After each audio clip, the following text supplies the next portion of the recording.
À l'évidence, la pornographie est très belle. Par exemple, visionner par la grâce d'Internet le massacre d'une charmante jeune femme par 4, 5 ou 6 gaillards en chaleur, c'est évidemment très beau, très bon, très bien. Et j'avoue ne pas comprendre les grincheux qui osent dire que la pornographie est très moche.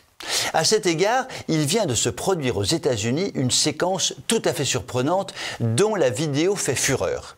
L'on voit, dans une école, lors d'un conseil de classe, une mère de famille qui prend le micro pour expliquer aux dirigeants et professeurs de l'école que sa fille de 15 ans a été obligée d'apprendre par cœur un texte ignoblement pornographique et a été obligée de réciter ce texte devant toute la classe.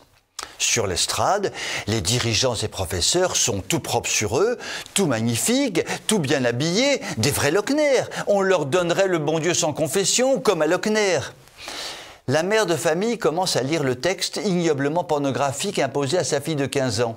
Dès le 3e mot, elle est coupée par la présidente de cette réunion, toute belle, toute bien habillée, toute propre sur elle, au motif qu'il est impossible de faire preuve de vulgarité et d'indécence devant cette noble assemblée.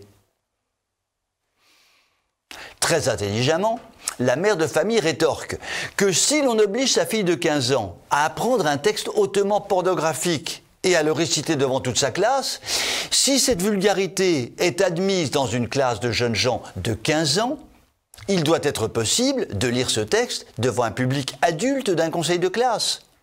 Un des dirigeants de ce conseil, tout beau, tout bien habillé, tout propre sur lui, explique que la mère de famille parle depuis 1 minute 19 secondes. Je vous assure qu'il évoque bien la minute et les 19 secondes. Je n'invente rien.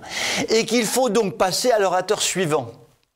Ainsi donc, d'ignobles professeurs sont capables d'obliger leurs élèves de 15 ans à se vautrer dans la pornographie, mais cela ne peut en aucun cas être évoqué devant un conseil de classe composé d'adultes, tout beaux, tout bien habillés, tout propres sur eux, des vrais Lochner. Cette vidéo m'a tellement choqué que j'ai appelé tante Gertrude pour lui raconter l'histoire et j'ai beaucoup aimé sa réponse. Mon petit gars, qu'elle m'a dit. La mère de famille a eu tort d'essayer de raisonner des adultes tout beaux, tout bien habillés et tout propres sur eux, qui sont en fait de gros pervers. Tu vois dans ce cas-là, un père de famille rentre dans la classe et donne un gros coup de poing à l'ignoble professeur, qu'il soit homme ou femme, et il part sans dire un mot. Puisque le professeur massacre ses élèves, le père d'un élève a le devoir de bigner le professeur. Cela fera un buzz immense. Et après ça, advienne que pourra. J'avoue que j'ai bien aimé cette façon de voir de tante Gertrude et du coup, je viens de m'inscrire dans un club de boxe française. Je vous souhaite une très bonne soirée.